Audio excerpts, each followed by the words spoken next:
प्रचंड महाग भाज्या. नमस्कार, मी रेडिओ सिटीचा आरजे सुमित. ब्लू टिक मिळाल्याच्या आनंदात आज सगळं काही ब्लूच होतं. खुशी के मौके पर मला म्हणले की पार्टी दे. मी म्हणलं डबा आणलाय, चला जेवायला नेतो. हे दोन गरीब होते ज्यांनी डबे आणलेले नव्हते म्हणून त्यांना माझ्या डब्यातलं खायला दिलं. त्याच्यानंतर स्टुडिओत गेल्यानंतर लक्षात आलं की अरे आज तर आपण सक्सेस घातलेले नाही आहेत, घाणेरडा वास येणारे भेटत नाही. असं म्हणत शो संपवला आणि मग आलो हास्य जत्राचा हा वाला एपिसोड बघायला. लिटरली तुम्हाला सांगतो एवढं हसत होतो आम्ही, बाप रे बाप. अख्खा ऑफिस आमच्याकडे बघत होतं की आम्ही का हसतोय. सो शो झाला, सगळं झालं आणि त्याच्यानंतर ऑफिसमधनं बाहेर पडलो. घरी आल्यानंतर बघतोय तर काय, बायकोनं काहीतरी नवीन एलियन ऑर्डर केला होता. गॅलेक्सी दाखवत होता, स्टार्स दाखवत होता आणि ते मुलगा बघून माझा खुश होत होता. तिथून म्हटलं की आता फ्रेश झालोच आहे तर भाजी आणायला जाऊयात.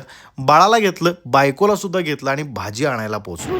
कुठं आलं आपण भाजी आणायला?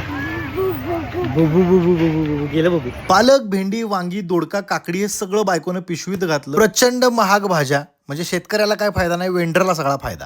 शेवटी पैसे देऊन आलो आणि पोराला बापाच्या खांद्यावरनं कसं जग दिसतं हे सुद्धा दाखवलं. घरी आलो आणि पोरासोबत फुटबॉल खेळत होतो. पोरगा हाय मेसीचा फॅन. म्हणलं घरात राहायचं असलं तर रोनाल्डो रोनाल्डो म्हणायचं. मग लागलं रडायला. खेळून थकल्यावर जेवायला बसलो. काय हे? पालक. आणि हे? पालक पकोडा. आणि हे? भाकरी. ही शिवायची. आणि हे? ही शिवाय. सो असा होता आजचा दिवस. भेटूयात उद्या.